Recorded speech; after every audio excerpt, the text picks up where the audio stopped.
எல்லாம் எல்லாருக்கும் எப்படி யுத்தம் பண்ண ஆசை? இருந்த இடத்துல என்ன செய்யணும்? யுத்தம் பண்ணணும். இந்த கேம் மாதிரி சுடு சுடு சுடு.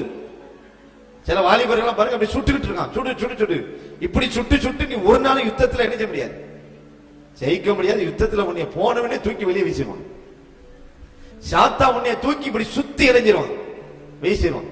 நீ எங்க சுட்ட? நீ எங்க சுட்ட? செல்லுல சுட்டடா. செல்லுல சுட்டதுல எங்க செல்லுபடி ஆகாது.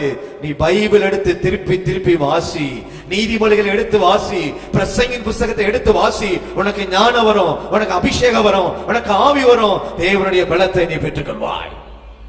இல்லையா? சொல்லுங்க பார்க்கலாம். அப்போ ஆவியின் பலத்தை பெறணும்னா கொஞ்சம் பிரயாசப்படணும். யோனத்தான் எப்படி ஏறினா? கைகளாலும் கால்களாலும் தவழ்ந்து ஏறினா பாருங்க. ஏறும்போது பெலிஸ்தர்கள் சொல்றான், இங்க வாருங்க, உங்களுக்கு நாங்க என்ன செய்வோம்? புத்தி கற்பிப்போம்.